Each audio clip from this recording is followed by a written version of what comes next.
لەمەوەی 27 ساڵی تەمەنی پەرلەمانی کوردستاندا هیچ کاتێک وەکو ئێستا ڕووی نەداوە هەموو پۆستە باڵاکانی دەستەی سەرۆکایەتی پەرلەمانی کوردستان لە بەرژەوەندی پارتێکی سیاسی وەکو پارتی دیموکراتی کوردستان یەکلایی کرابێتەوە.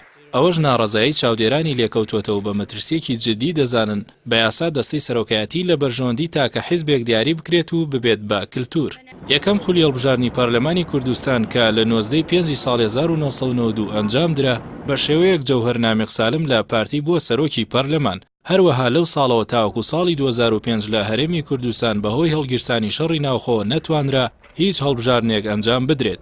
لە ماوەی ئەو ساڵانەدا هەریەک لە جەوهەر نامیق سالم و ڕۆژ نووری شاویز لە پارتی و کەمال فواد لە یەکێتی سەرۆکی پەرلەمان بوون. بۆ خولی دووەمی پەرلەمان هەریەک لە عەدنان موفتی لە پشکی یەکێتی بە سەرۆکی پەرلەمان و کەمال کەرکووکی لە پشکی پارتی بەجێگری سەرۆکی پەرلەمان و فرسەد ئەحمەدیش لە پشکی پارتی بە سکرتێری پەرلەمانی کوردستان دیاری کران. خولی سێمی پەرلەمانی کوردستانیش کەمال کەرکووکی لە پشکی پارتی بوو بە سەرۆکی پەرلەمان و ئەرسەلان بایز لە پشکی یەکێتی بوو بە جێگری سەرۆکی پەرلەمان. هاوکات فرسەد ئەحمەد وەک سکرتێری پەرلەمان هەڵبژێردرا. دواتر ئەو خولەی پەرلەمان بە دوو قۆناغ لە نێوان پارتی و یەکێتیدا ئاڵوگۆڕی پێکرا. سەرۆکایەتی پەرلەمان بۆ خولی چوارەم کە لە ساڵی 2013 ئەنجام درا، یوسف محەممەد لە پشکی بزوتنەوەی گۆڕان کرا بە سەرۆکی پەرلەمان و جەعفەر ئیمنکی لە پشکی پارتی بوو بە جێگری سەرۆک و فەخرەدین قادریش لە پشکی کۆمەڵ ئیسلامی بووە بە سکرتێری پەرلەمانی کوردستان.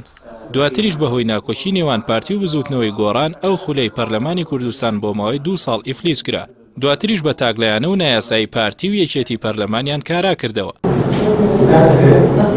لە ئێستادا دوای زیاتر لە 140 ڕۆژ لە ئەنجامدانی هەڵبژاردن بۆ خولی پێنجەمی پەرلەمانی کوردستان توانرا دەستەی سەرۆکایەتی هەڵبژێردرێت، بەڵام بەهۆی ناکۆچیەکان لەسەر پۆست و کێشەی پارێزگاری کەرکووک یەکێتی بایکۆتی دانیشتنی پەرلەمانی کرد و بەو هۆیەوە پۆستە باڵاکانی دەستەی سەرۆکایەتی کە پێک هاتووە لە سەرۆکی پەرلەمان و جێگری یەکەمی سەرۆکی پەرلەمان بەر کاندیدانی پارتی کەوتن و جێگری دووەمیش سەرەڕای ئەوەی دراوە بە تورکمانەکان، بەڵام بەڕای چاودێران ئەو پۆستەش لە بەرژەوەندی پارتی شکاوەتەوە. لەم خولەی پەرلەماندا کە بە زۆرینەی دەنگی پەرلەمانتاران ڤالا فەرید و هێمن هەورامی لە پشکی پارتی بوون بە سەرۆکی پەرلەمان و جێگری سەرۆکی پەرلەمان، مونا قەهوەچی کە نوێنەرایەتی پارتی گەشەپێدانی تورکمان دەکات بۆ بە جێگری دووەمی سەرۆکی پەرلەمانی کوردستان. بەڵام ئەو پۆستەش وەکو دوو پۆستە باڵاکەی دیکەی پەرلەمان لە بەرژەوەندی پارتی کار دەکات و نوێنەرایەتی یەکێک لە پێکهاتەکانی دیکەی هەرێمی کوردستان دەکات. بەڕای چاودێران لە ئێستادا کار بۆ ئەوە دەکرێت بە یاسا پۆستی جێگری دووەمی پەرلەمانی کوردستان بە هەمیشەیی بۆ کەمەنەتەوەیەکان دیاری بکرێت. ئەوەش لە بەرژەوەندی پارتیە و بە زیانی لایەنەکانی دیکە کۆتایی دێت و هاوشێوەی پۆستەکانی سەرۆکایەتی هەرێم و سەرۆکایەتی حکومەتی هەرێم بە هەمان شێوە سەرۆکایەتی پەرلەمانیش لەلایەن ئەو حیزبەوە کۆنتڕۆڵ دەکرێت. نیشان بکەن و بەرزی بکەنەوە بۆ دەستەی سەرۆکایەتی پەرلەمانی کوردستان.